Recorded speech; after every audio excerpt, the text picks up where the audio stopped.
Okay, today I'm going to try to walk through the AV mod for an Emerson Arcadia 2001.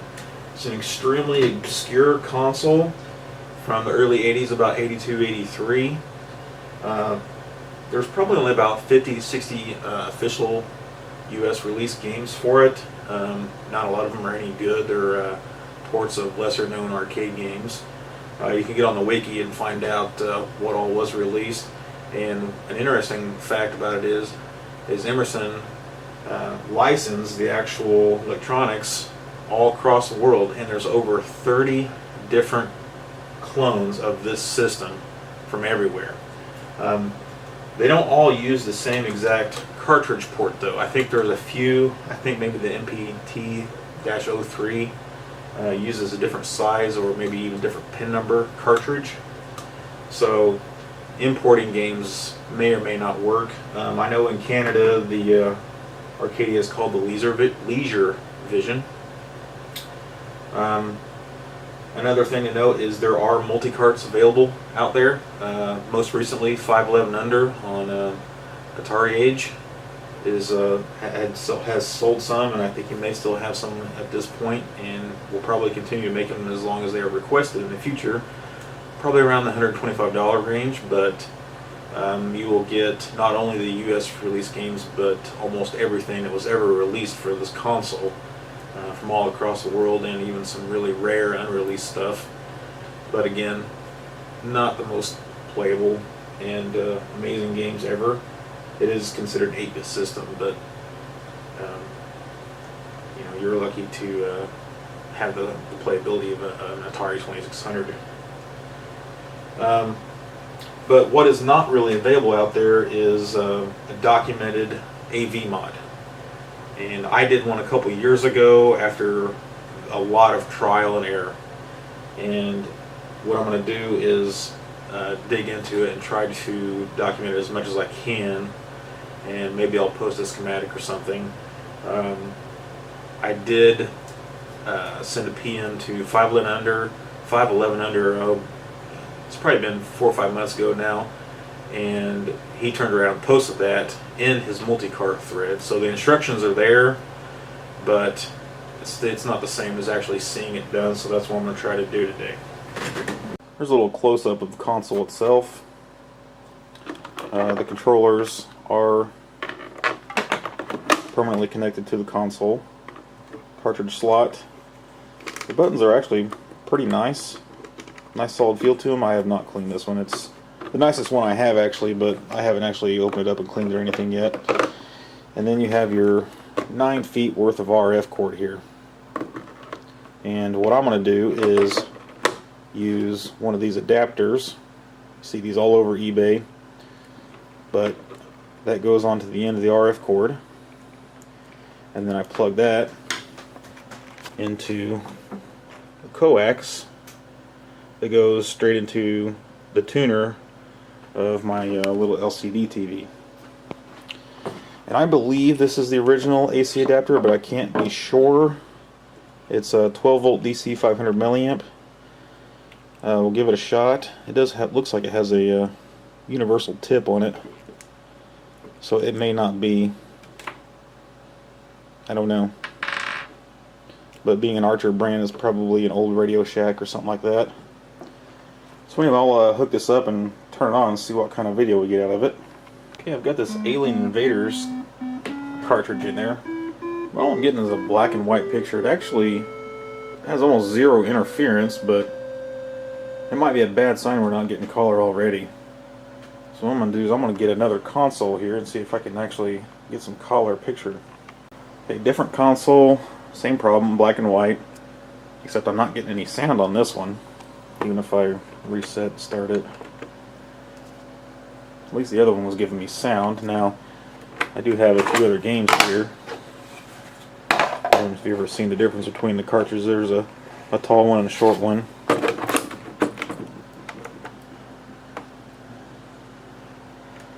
This one doesn't want to. There we go. Still black and white. So maybe it's just my TV.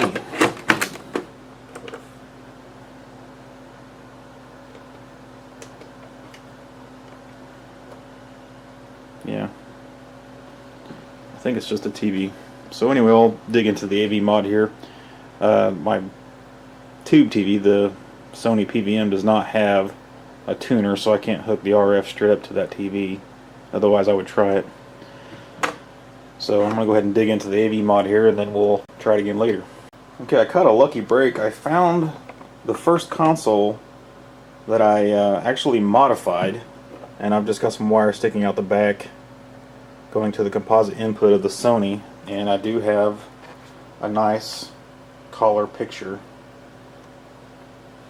And you can see where it's kind of freaking out. That's the console. I never did quite figure out why it does this, but as soon as I reset it, you know, I say that.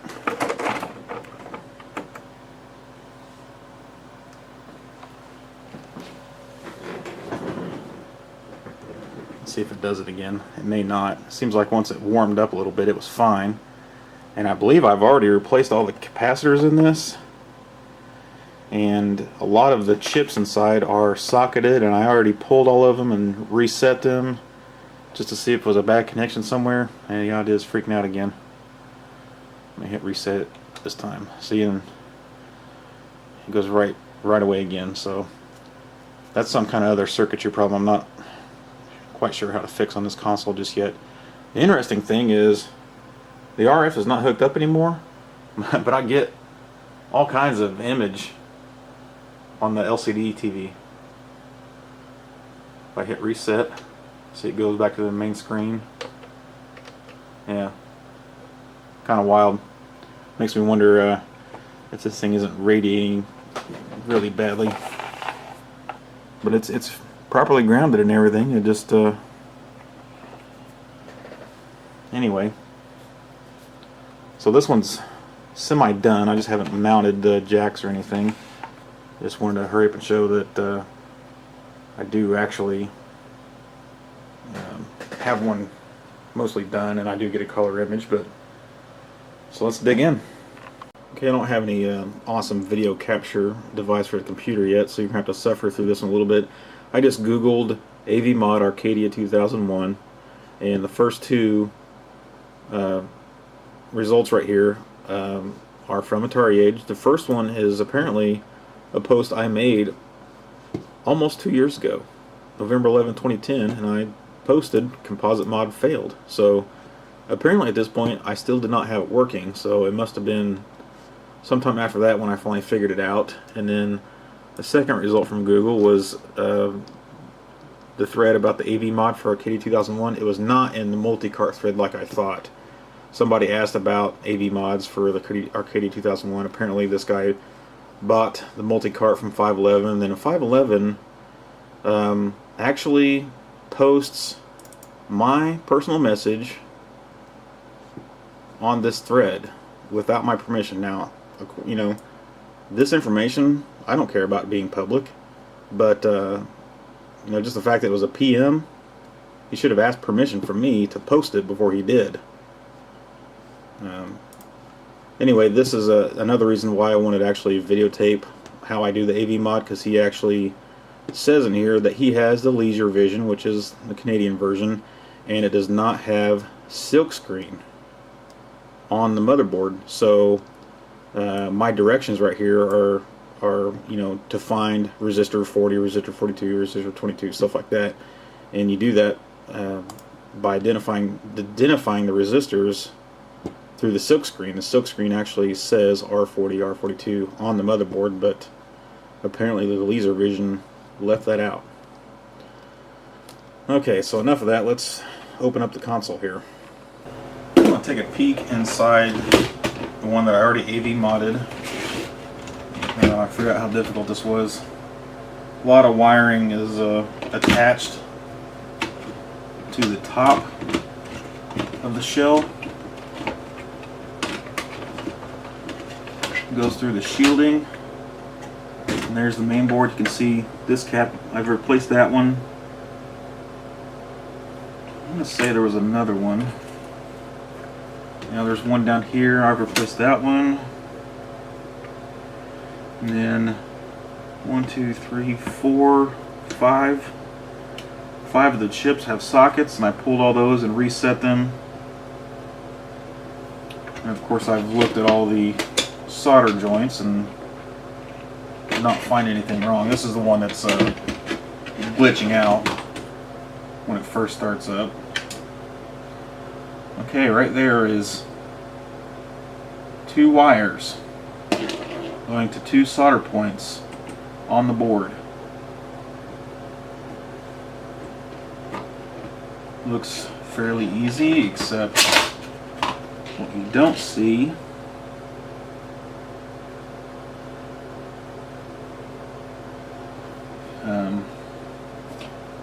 it looks like maybe a resistor here, here, maybe here. I don't know. There's some resistors have been pulled, and this must be. Let's see. Looks like, according to my instructions, I removed R43, R41, and R51. Ah. Apparently the Arcadia 2001 also does not have silkscreen. So the notes that I took must have been from the actual schematics. The Arcadia 2001, the only real forum for it that's specific to the Arcadia is on Yahoo, and they do have, like, you know, all the ROMs for all the games and all kinds of information. They have the schematics for this board on there, and that must be where I got the numbers for these, because the actual, I mean, it has an actual picture of the board with all the components in place, and they're labeled on the schematic. So I'm going to try to figure out which one is which here and point them out. Okay, I found the schematic. It's actually a Emerson service manual PDF. It's pretty hard to read, so I won't put you through it. But what I'm going to do is open up another console so we can actually go side by side and see exactly which resistors I pulled in. Obviously, up here was the RF modulator. It's been pulled already. So we'll open up another one and do some comparisons here.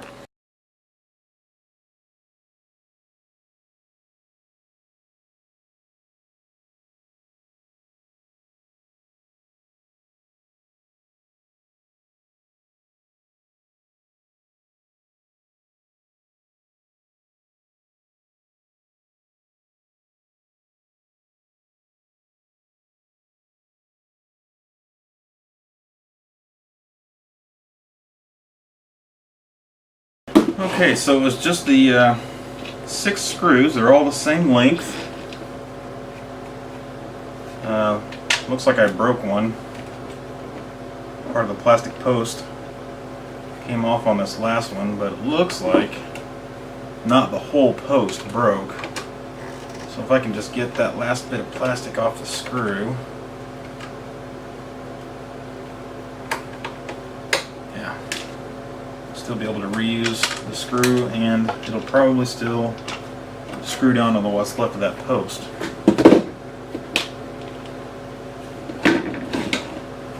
And the controllers just plug into the motherboard right here, and your RF shielding is actually labeled left and right, and then the controller connectors are labeled left and right.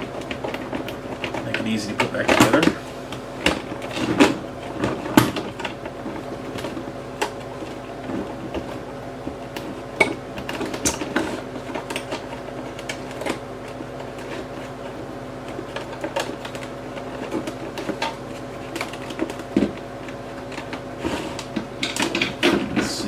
Looks like I'll need to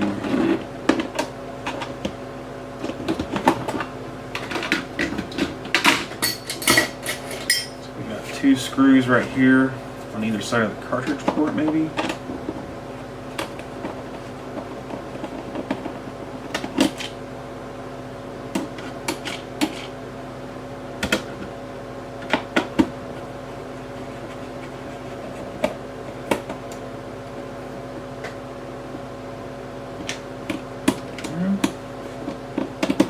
It's been a while since I had one of these apart.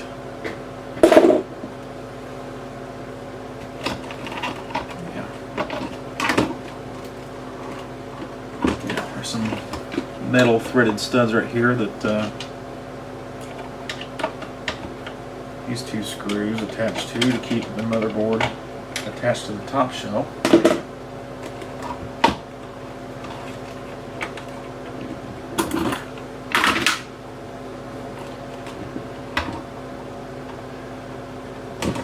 It looks like the bottom piece of the RF shielding is soldered to the middle piece.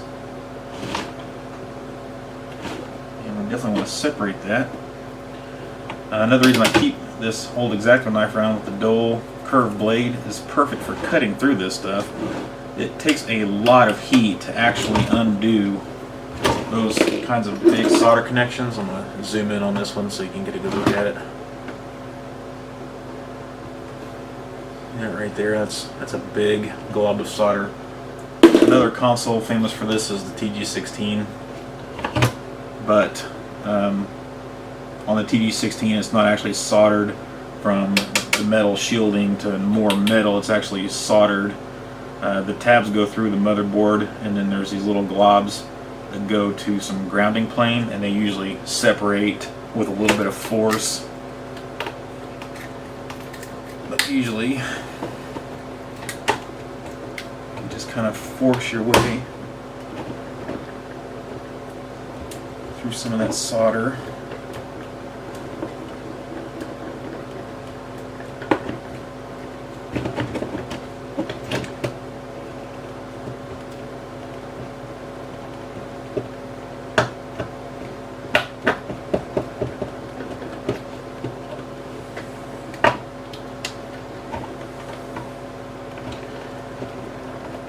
The good thing about doing it like this, good thing my hand wasn't in the way. The good thing about doing it like this is you can come back with your soldering iron and heat it back together, and it'll just solder right back together.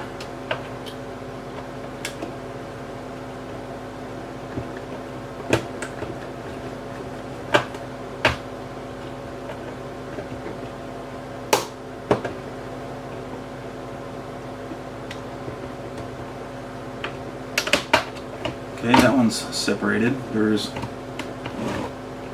2, 4, 5, 6, 8 total.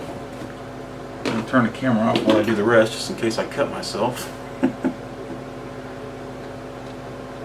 going to show the last one. It's actually found a little easier way to do it. Again, the Exolite flush cutters save the day. Let's go in there and slice through it.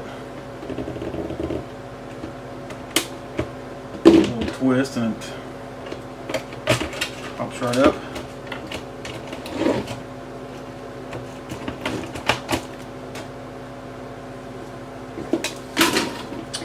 Okay, so now we have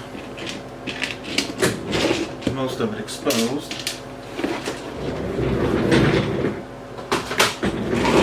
There's some space.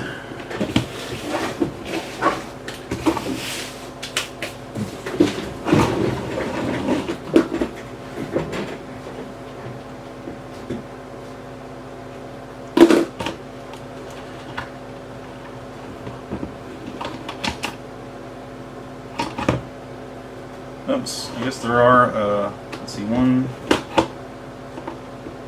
2, 3, so there's 3 or 4 of the same thing holding the top part of the shield. So I'm going to do those real quick. That was even more painful than the bottom piece.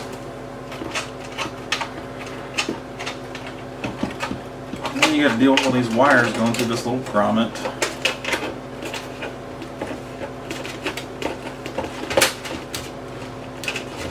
The easiest is just to pull the grommet down a ways.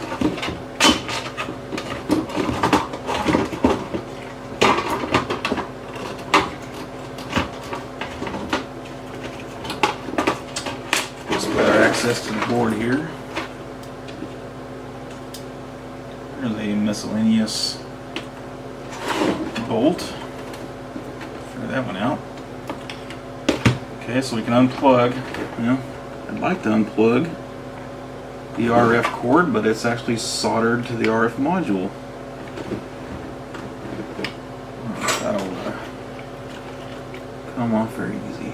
Oh yeah, not bad. Let's save that for something else. Okay, so looking at them side by side, obviously the RF module's gone. And it looks like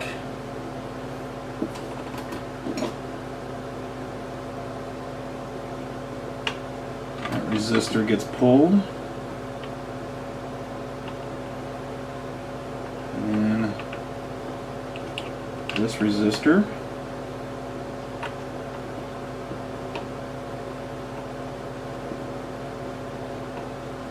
See, there was 3 of them, according to my notes. Ah, here we go. Right up by the RF module.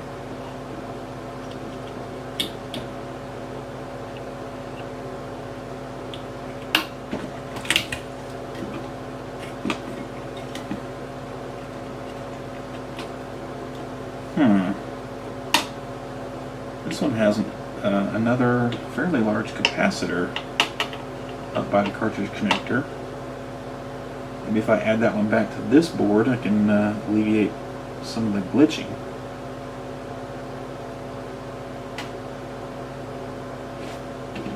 Oh, look at the size of that thing. Okay, this one is actually 2200 microfarad, 16 volt. And I put a 1500 25 volt in its place.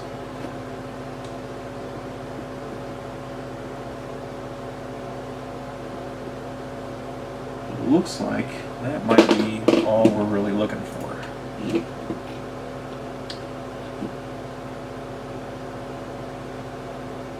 Okay, R51 is the one up here by the RF module, and in my notes it says that resistor powers the RF module. So if we're removing the RF module, might as well remove that resistor. And then R43 and R41 are the 2 resistors down here, and those increase the brightness of the composite output. So it really looks like all we have to do is snip a couple resistors. That would be R51. And then, according to the service manual, if I zoom in here a little bit,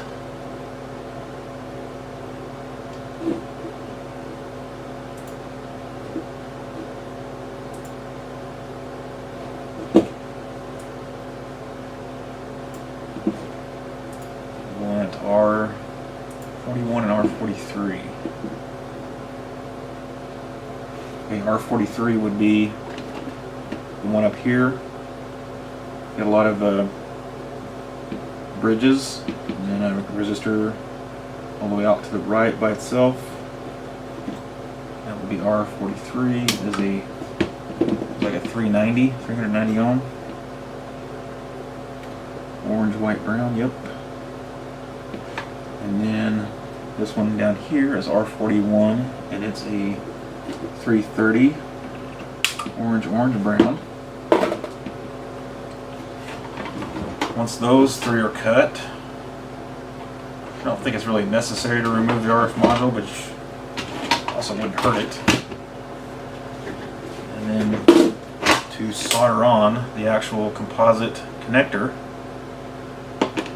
we're looking for this spot right here, which in my notes I have it as the junction of R40, R42, and R22,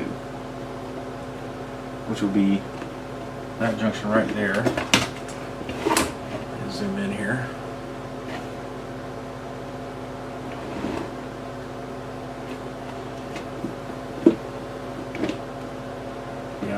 white with brown stripe wire is the composite video. And since space is kind of thin between this point and the RF shielding, I actually have the capacitor on the jack at the moment. I may leave it like that, I'm not sure yet. And then obviously I found ground right there. So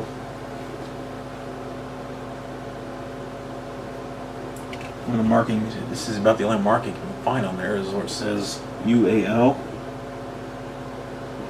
And then of course this is a chip right here. That is an MC14069UB.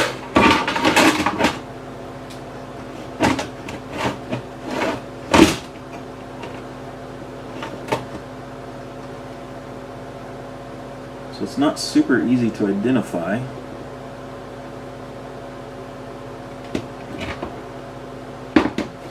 And just in case you're curious, that post and that post I think are resistors. Yes. And they are connected underneath anyway.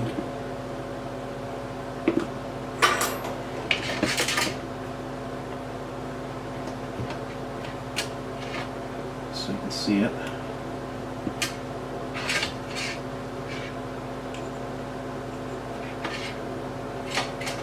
Looks like I tried to solder to a couple different places on here, and that ended up being just the right spot. Probably best to solder to this outside pin so I don't accidentally bridge other connections.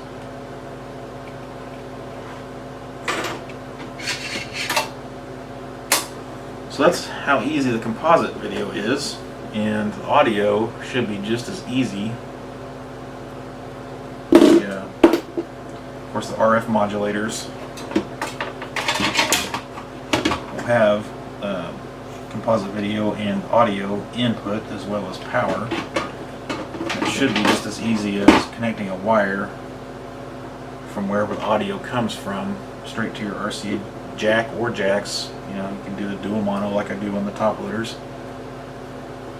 So let's I'm gonna hook one up and see what happens. Okay, right back at that UAL mark. There's our composite. Apparently the audio is right here. That bar that goes across. These two pins are connected together. That jumper is over here, and then this track actually goes up to the pin for audio in on the RF module. So I'm going to solder ground here and audio there and see what I get. Okay, I've got the connectors all soldered up. Hit the power.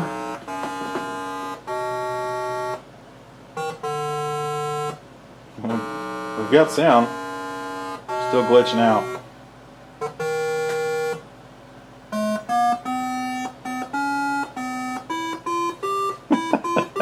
Terrible. Anyway, it's working. As far as getting some RCA jacks on these, it looks like the back side of the cartridge throat is going to be the best place with the RF shielding in place. There's enough room in there for the jacks and the solder tails on the back of the jacks, and even the 220 cap that I need to put on the composite line. So we'll try to center up the holes and drill them out and see what happens. Here's a quick look at what the jacks look like mounted in there. There's the capacitor and the back sides of the jacks. They call the solder tails. That was actually harder than it looks, because this RF shield is usually right in your way most of the time, and it's hard to get it out of the way. But not terrible. Okay, here's the finished console. Just got our 3 RCA jacks on the back here.